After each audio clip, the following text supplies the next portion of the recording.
कल शाम को 7:30 बजे दिल्ली की एक बहुत बड़ी मार्केट सुभाष नगर के बीचों बीच एक गाड़ी में सवार लोगों पर 3 लोग गोलीबारी करके निकल जाते हैं। वो मार्केट के बीचों बीच सड़क के बीच में जहां पे बहुत ट्रैफिक आ जा रहा था, ये 3 अनआइडेंटिफाइड लोग बंदूक लेकर आते हैं और उस गाड़ी में बैठे लोगों पर धुआंधार फायरिंग करते हैं।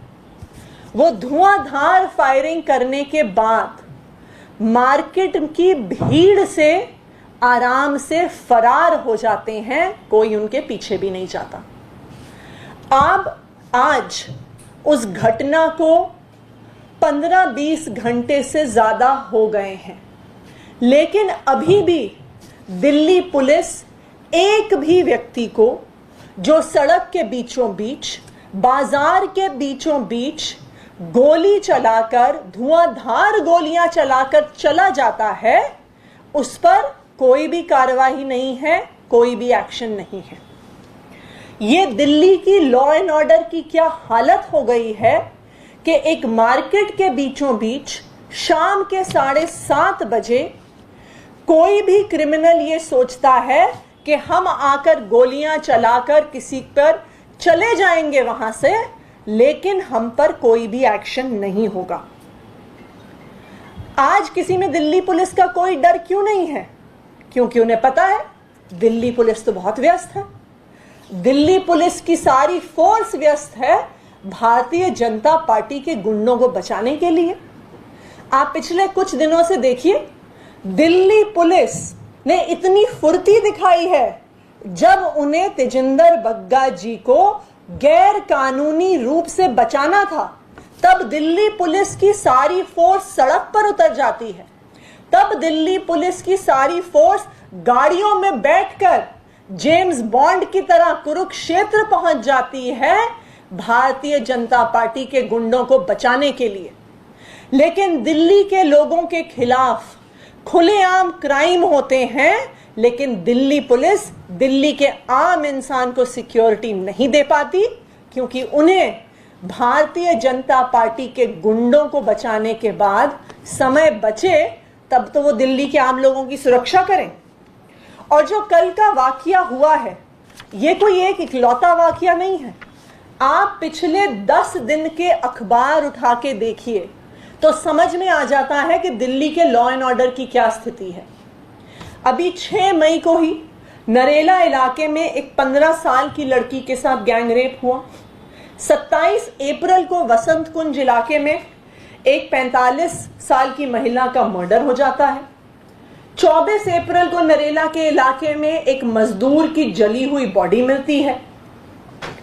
22 अप्रैल को एक महिला को अपने बच्चों के सामने चाकू लगा के मार दिया जाता है। 15 अप्रैल को एक महिला जो अपनी गुमशुदा बेटी को ढूंढ रही थी, उसका बलात्कार हो जाता है। 14 अप्रैल को एक 55 साल के आदमी की कमला मार्केट में खुलेआम चाकू मारकर हत्या हो जाती है।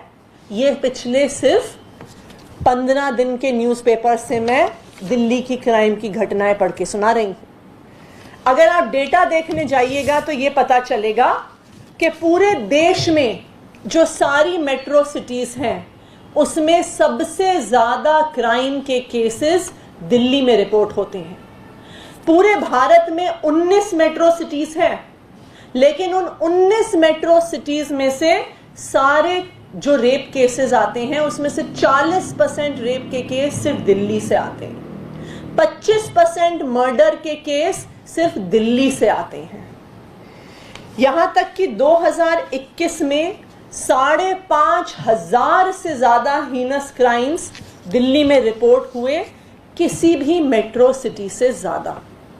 यह है दिल्ली पुलिस का रिपोर्ट कार्ड। तो एक तरफ दिल्ली के आम आदमी के पास कोई सुरक्षा व्यवस्था नहीं है, दिल्ली के आम इंसान के साथ मर्डर होता है, रेप होता है, किडनैपिंग होती है, गोलियां चलती हैं, चक्कू चलते हैं। लेकिन भारतीय जनता पार्टी के गुंडों को बचाने के लिए दिल्ली पुलिस की सारी फोर्स सड़क पर उतर जाती है, हरियाणा तक चली जाती है।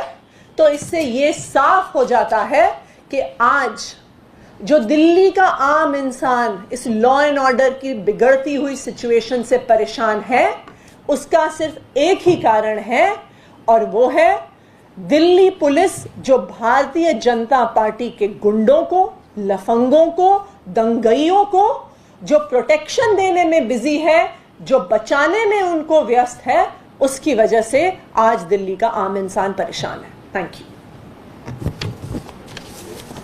क्वेश्चन था वो तेजेंद्र बग्गा की मैम एक्सटेंड हो गई है रिलीफ मिल गया, 10 तारीख तक उन्हें अरेस्ट नहीं किया जा सकता, किस तरह से देखते हैं पुलिस? देखिए, तेजिंदर बग्गा जी को कोई रिलीफ नहीं मिला है। तेजिंदर बग्गा जी कोर्ट गए थे, जो उनके खिलाफ वारंट इशू हुआ है उस वारंट पे स्टे लेने के लिए।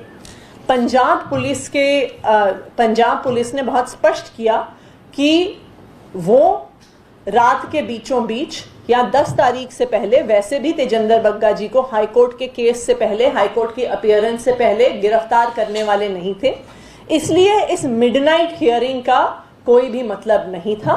तो ये पंजाब की पुलिस ने कहा है कि वो हाईकोर्ट की अगली हियरिंग से पहले तेजिंदर बग्गा जी को गिरफ्तार नहीं करेंगे, और हाईकोर्ट ने जो अरेस्ट वारंट है उस पर स्टे नहीं लगाई। जो डीसीपी है उनके ऊपर एलिगेशंस लगाए हैं मोजिंदर सिंह सिरसा ने कि वो ड्रग रैकेट से जुड़े हुए हैं, जो अरेस्ट करने आए थे। देखिए, सिरसा जी अब जिस भारतीय जनता पार्टी में शामिल हो गए हैं, वो तो है गुंडों की पार्टी, वो है दंगइयों की पार्टी, वो है लफंगों की पार्टी। तो वो तो चाहते ही हैं कि हर जगह दंगे हों, हर जगह लॉ एंड ऑर्डर की सिचुएशन खराब हो।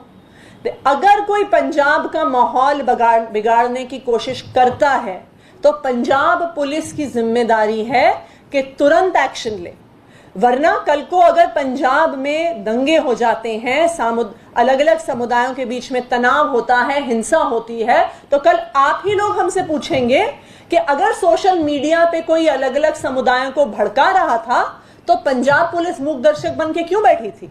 तो पंजाब पुलिस की जिम्मेदारी है कि अगर कोई भी सांप्रदायिक तनाव पैदा करने की कोशिश करे तो उस पर तुरंत एक्शन ले। मैडम, जो ये हिमाचल में जो हुआ विधानसभा के बाहर वहां पर खालिस्तानी झंडे लगाए गए, उसके बाद बीजेपी ये एलिगेशन लगा रही है कि जब से पंजाब में आम आदमी पार्टी की सरकार बनी है, तब से जो खालिस्तानी जो ग्रुप्स है वो हावी हो गए। भारतीय जनता पार्टी की हिमाचल प्रदेश में सरकार है। भारतीय जनता पार्टी को शर्म आनी चाहिए कि उनकी सरकार होते हुए हिमाचल प्रदेश की विधानसभा पर कोई ऐसे खालिस्तान के झंडे लगा के जा सकता है। किसी भी राज्य की विधानसभा इस देश की संप्रभुता का प्रतीक है। किसी भी राज्य की विधानसभा को सिक्योरिटी देना उस राज्य की सरकार की जिम्मेदारी है, और हमारा यह मानना है कि अगर हिमाचल प्रदेश की भारतीय जनता पार्टी की सरकार अपनी विधानसभा को सिक्योरिटी नहीं दे पा रही है तो वो हिमाचल प्रदेश के आम लोगों को क्या सिक्योरिटी देगी। लेकिन भारतीय जनता पार्टी की तो एक समस्या है, उन्हें अपनी गुंडागर्दी से फुर्सत मिले, उन्हें अपनी दंगइयों को बचाने से फुर्सत मिले, तब तो वो जाके विधानसभा की सिक्योरिटी के बारे में सोचेंगे, तब तो वो जाके हिमाचल के आम लोगों की सिक्योरिटी के बारे में सोचेंगे। लेकिन भारतीय जनता पार्टी का एक ही एजेंडा है। अभी तो भारतीय जनता पार्टी ऊपर से नीचे तक सिर्फ एक तेजिंदर सिंह बग्गा को बचाने में लगी हुई है, जब आपकी पूरी पार्टी, आपकी केंद्र सरकार, आपकी राज्य सरकारों का एक ही एजेंडा है कि गुंडों को कैसे बचाया जाए, लफंगों को कैसे बचाया जाए, दंगइयों को कैसे बचाया जाए। तो इस देश की संप्रभुता का जो प्रतीक है उस राज्य की विधानसभा, उसका लॉ एंड ऑर्डर और सिक्योरिटी मेंटेन करने का आपको समय कहां से मिलेगा? Thank you.